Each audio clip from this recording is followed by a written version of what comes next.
Hello everyone, Joe Mazzola here to talk to you about training, something we do a lot of.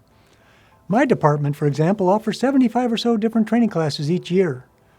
But most of the training is actually done by supervisors, managers, and frontline staff at the department level. Police, fire, public works, HR, development services, the library, parks and rec, they're all good examples. They do all kinds of training. Most of it is job specific. Two of those departments are taking things to a whole new level. Parks, for example, just established their own internal training academy, and the library is now standing up a special team to focus on training and data analytics.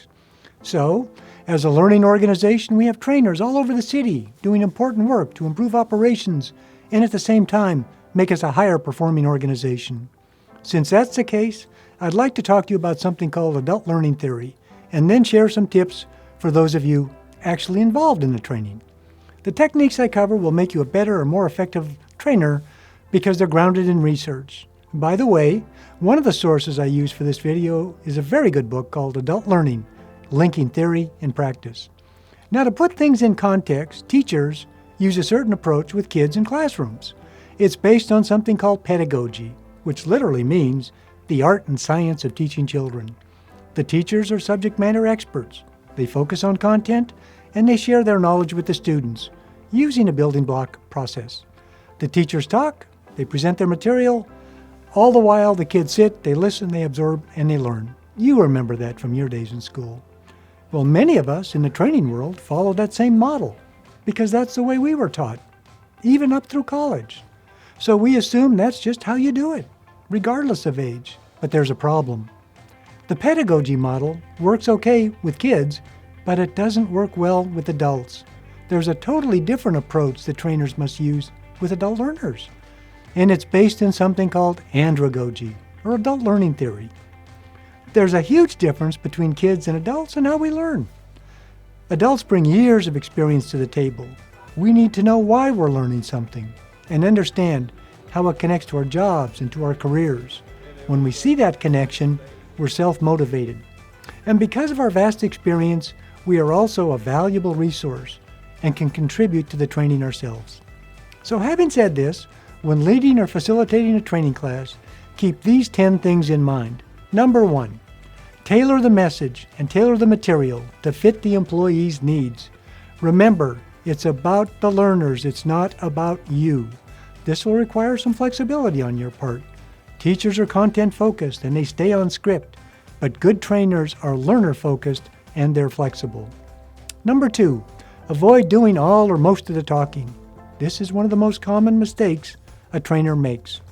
As a subject matter expert, it's easy to fall into that trap. But when you do, you'll lose the employees and lose them quickly. You've heard the expression death by PowerPoint. They're actually talking about death by lecture. Number 3, plan to actively draw the participants into the training. Remember, employees have a wealth of experience. They can enrich the learning. Tap into it. Let them help. Participants will learn as much from one another as they'll learn from you, and that's what you're really after, isn't it? Number 4, use different techniques to get the participants involved. Ask thoughtful, powerful, open-ended questions, ones that can't be answered with a simple yes or no. Also, encourage them to share examples or stories and connect key concepts to their jobs. Whenever possible, it's a great idea to get them doing hands-on activities too. All of these things will bring the training to life and get the participants more engaged. Remember that people learn in 3 different ways. Therefore, one-size-fits-all training doesn't work. For those who learn visually, you'd need to focus on pictures and diagrams, graphics and such. For those who are auditory learners, focus on discussions and small group work. And for those who learn kinesthetically, use hands-on activities. And since you won't know in advance how each person learns best, play it safe. Mix things up and use several of these different techniques. Number 6, create an environment where people feel comfortable speaking up. Scholars call this psychological safety. It's super important, and this one is on you, the facilitator. Sincerely invite people to participate and pay attention when they do. Use good eye contact, nod, acknowledge, paraphrase, ask follow-up questions, and never ever embarrass somebody or make them feel foolish. An excellent reference on psychological safety is a book called The Fearless Organization by Harvard professor Amy Edmondson. Number 7, pay attention to your presence or how you come across. The intangible things are very important. Be prepared. Be enthusiastic. Exude confidence, but don't come across as cocky or arrogant. Make sure you are welcoming and approachable. And once again, remember, it's about the learners. Number 8, don't forget how motivation plays into your success. Thomas Pink has studied human motivation for years. In his best-selling book called Drive, Pink says that adults today are motivated by 3 things. Purpose. They want to do what is meaningful. Autonomy. They want freedom to try new things, which means that they'll make mistakes along the way.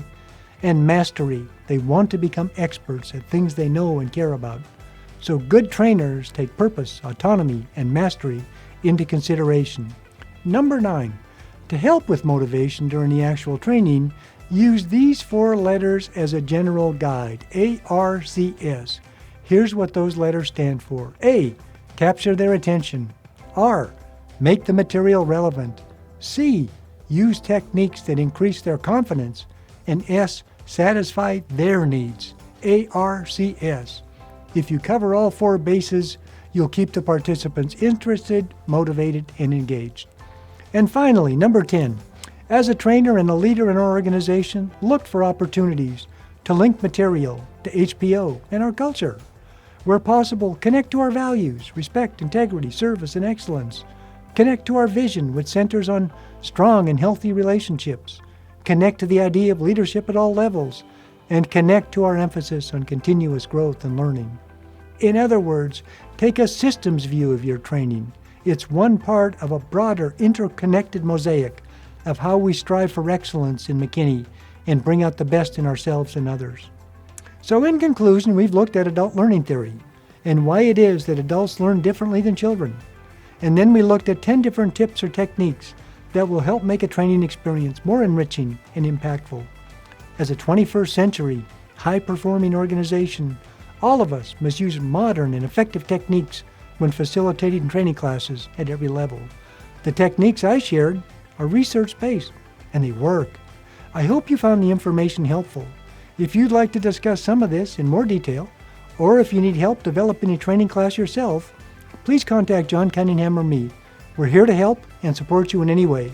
Thanks for listening, and thanks for all you do. Go team!